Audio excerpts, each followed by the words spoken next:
The big thing that I wanted to stress is requirements versus recommendations for pesticide safety. There's been a lot of changes in everything with COVID-19, but because of some concerns and availabilities of materials and access points, and they're kind of lightening up some of those requirements, and making recommendations on how to manage them, but they are still ultimately requirements that are short, and the recommendations are short-term fixes, if you will, because of concerns with COVID. And now I'm going to ask the same thing. Kirk, how did you make your present? Oh, there you go. Whoop. In the interest of time, thank you. In the interest of time today, because I only have 15 minutes, I'm going to stick with two topic areas in particular: the worker protection standards, which is a regulation that governs those who are either handling pesticides or working in areas that have been treated with pesticides over the last 3 days and crops are being produced, and also respirators. And the respirator aspect really is relevant to anyone. With the worker protection standard, as I said, it really focuses on workers who are going to be doing any kind of tasks in areas that have been treated within the past 30 days with pesticides. But handlers, as you see the definition there, is an employee who is mixing and loading pesticides, applying pesticides, or working on equipment that has been used for pesticide application. And I wanted to stress that definition because I'm going to be using it quite a bit when I talk about respirators. The bottom line with worker protection standard training is that training is now required to be repeated every 12 months. And it must be provided by a trainer who meets the EPA approved trainer requirements, and they must be present or accessible during the training to answer questions. EPA approved training materials must be used with all information in that material presented. So you just can't, make up something that you think will work and use it. It has to be an EPA approved training material. And on our UMass Expo site, you'll be able to find links to that. The training needs to be provided in an environment that is reasonably free from distractions and conducive to training. And it needs to be delivered in a manner that trainees can understand. If you're training teenagers, good luck with that. I'm not sure what that really is, but the intent is that they're going to be able to grasp if it's in their own language, or if you're using a translator, or they can follow it remotely without difficulty. And that's what I'm going to get into next. Much of this training is always done face-to-face, but we all know how face-to-face training is going these days. It's not, for the most part. So what EPA did was come up with some recommendations when remote training is necessary. They want you to have someone present who can troubleshoot if the remote training technology tools aren't working. Like when I texted Megan really quickly and said, I can't get in the link, what do I do? She was able to send me an alternative link that I could get into, and she could give me access as a presenter. Problem solved. Employers should have an option if they're not present, to monitor the attendance and the participation of the training, so they're not there on their phone playing games or whatever else they do. They need to be paying attention to the training that's being provided, especially if it's remotely. You need to have the ability to ensure that's happening. You need to take into consideration the technology and the devices of training available. Everyone thinks everyone has a cell phone, and they may have a cell phone, but do they have good cell service that's not going to cut out on them in the middle of it? If that's even a remote concern, trainers need to pause periodically during the training session to somehow engage those trainees, make sure they're still there and still live, and gauge how that participation is going, just so you know that someone is out there. Make sure the technology is appropriate for the training, the size of the audience, the locations, and all of those things. And also I'd like to add, if you are able to have a group present and do this face-to-face, make sure that you have all of the things that you need to ensure social distancing. You can't cram 50 people into a room for 25 anymore. You can't even put 25 people in a room for 25 anymore, because you need to have that 6-foot social distancing. If you are doing those things, you need to make sure people are wearing masks. You need to make sure that if indeed somehow you're working with smaller groups of of workers or handlers, that you can have them in a room present with you, that you include all of those social distancing and all of those COVID-19 guarantees for safety.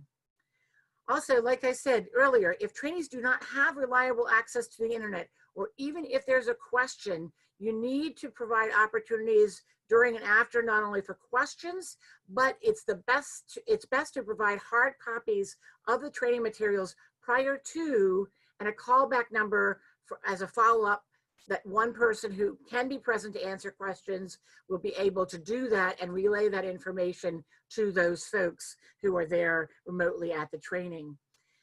We work with we've been doing some work with the folks in the Pacific Islands, and they're great folks to work with, but don't even think that you're going to get an internet course up and running with those folks, because everywhere it is so spotty. Also, in Pennsylvania, we work with a lot of Amish folks. Don't even think you're going to get an internet presentation and have them say, oh, just get on the web, you can do that. That doesn't work that way. We've tried putting everything on USB memory sticks, sending it to them, and then having someone there on the telephone with access so that you can walk through the presentation.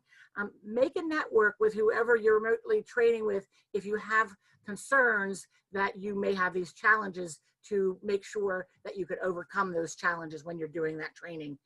Because it's critically important, not only from a health and safety aspect for your workers, but from a regulatory compliance. It is still required that once this training is completed, there is some sort of documentation that that person signs off on that they've completed it, and that documentation gets to the employer. So it's critically important to make sure you have all those bases covered. As far as respirators, this has been a big concern and one of the most, in my opinion, major concerns as a result of COVID. COVID-19 has created a significant increase in demand, as everybody knows, to prevent healthcare workers and our frontline workers that are so critical in the fight against this pandemic. The increase in demand, along with the supply chain issues, which we found are issues not just with protective equipment, but food supplies and everything, but that specifically for respirators has caused a limited availability of the required respiratory protection options for use in agriculture. In addition, the lack of fit testing services that are available to go and have that fit test face-to-face, and even the supply of the chemicals required to conduct those fit tests has dramatically affected the availability to make sure not only do you have that respirator, but you go through the OSHA practices, approved practices, to make sure it fits properly. On our Expo website, when you go to the respirator link, there is this decision-making tree. It really is a very easy way for people to go through all the requirements. Start out by saying, does the pesticide require a label? And you go follow the green arrows. If your answer is yes, follow the green arrows. If your answer is no, follow the red arrows. If you don't have that minimum label required respirator available, can you find an alternative product that doesn't require it? If you do, is it NIOSH approved? And you really need to be very careful and make sure, especially if you're buying things now, that is a problem, because they may tell you in their advertising, oh, it meets all the requirements, but not so much. And then if you've gotten that to that point, has that person had a medical evaluation? That's a little easy to do with an online form. So that's not so much a challenge, but have you successfully committed a respiratory fit test? And as I said, that's not something that is easy to do, because you normally have to go to a facility, and that's more focused on making sure healthcare providers meet those requirements, and it's very limited access otherwise. And there's a lot of other things, if you work through the decision-making tree, that you can very quickly and easily determine if you're going to be in compliance and you're going to be protecting yourself with that respirator. Then we get into the recommendations, and in response and support of the EPA's goal to ensure that workforce is safe, they provided some temporary, and the key thing is there, temporary guidance for agricultural handlers and the employees that have to make sure this is available for their handlers. And I'm going to put a disclaimer in here. I would never, ever, ever say any of this in a presentation in a normal situation, but we are in anything but a normal situation. So I need to once again say, these are temporary guidelines and not what I would say are even close to best management practices. Because what they're saying is whenever existing EPA label requirements should be followed, that's the bottom line. But when you get to the secondary issues, you need to make sure not only are those NIOSH approved respirators, but the health and safety of that handler. Can they handle being having a respiratory protection? I don't use pesticides that require respiratory protection unless absolutely necessary, because I have issues with claustrophobia. And if I have a respirator that's really fitting me well, after 5 minutes, I'm starting to have panic attacks. So that's something you need to take into consideration. Do your respirators have do your applicators have respiratory problems? That wearing a respirator is going to make those problems even worse. The resources like University Extension are able to assist in identifying those. And I apologize, I got it one step ahead of myself. I would say all of this in a presentation that I would do in whether it's a normal time or not. And I would also say to someone, if you can't meet those requirements, make sure that you see if you can get a commercial applicator that has those abilities to protect themselves with the respirators to do that, and hire them to do it.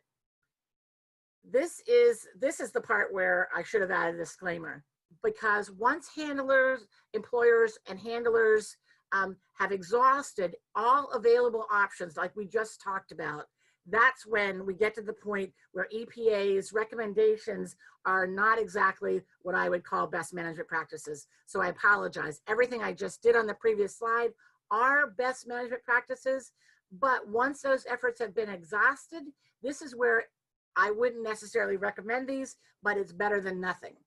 EPA says that you can extend the use or reuse of disposable N95s, face piece respirators, full face piece respirators. That means that normally they say you can't use it for more than 8 hours, but in the case of, because of COVID, they will allow that as a compliance issue. Use of those full face respirators, fabric face piece respirators, they recommend that if you have to, you can use them beyond their service life, just so you have something that protects you. And also, if you can't find one that has the NIOSH approval, the EPA is relaxing that a little bit and saying that you can use those respirators that have been certified in certain countries and jurisdictions. Well, what does that mean? Right here it is. When EPA says you can use something other than a NIOSH approved respirator, if it's coming from Australia, right there on the screen, it tells you what the approval numbers that appear on that respirator should be. If it's coming from Brazil or the European Union, that's the numbers, these numbers right here are what you should see on that respirator that you're getting. But if it's coming from Japan, this is the prefix that you should see. And Korea, again, that's the prefix that you should see. That means that it is not NIOSH approved, but it meets similar standards. And also Mexico, you'll see that prefix on a respirator. The other thing that we want to talk about is that fit test, because that is required as part of OSHA's respiratory protection standard. And that's OSHA standard and the annual fit testing requirement are two things that have been adopted by reference with WPS. So that's something that's very important to remember. And if that's the case, you have to make sure that that is done on a normal situation every year. But what EPA is saying is, if their handlers have been cleared to use a similar type of respirator with their medical evaluation, you really can opt out of that medical evaluation, but you really should have it if possible. If handlers have that initial fit testing on a similar respirator with the that's required on the product label, that's great. You want them to use what is required on the label. However, if they have not, we're going to talk about that in a minute. The other thing too, handlers still need to receive the respirator use training for that specific respirator. So we need to make sure that they're doing all of that. And if not, you need to make sure that if you can't get them a fit test, if they haven't gained or lost a lot of weight, and that changes how that would fit. And the other thing that employers need to do is that they have to tell them that this is a time limited change, so they don't think that they can go to this every year. So with that said, I'm going to wrap up because we need to make sure that we can get everyone on board here. But what I'm going to tell you is that basically you need to just make sure that you are documenting what you're doing as an employer, and your employees are getting what they need to protect themselves. Best management practices and additional information can be found on not only on the UMass site, but our knapsack respirator site. And this is just a small piece of a presentation that we're going to be doing later towards the end of August that will give you more details. And you can find that information at the URL on site.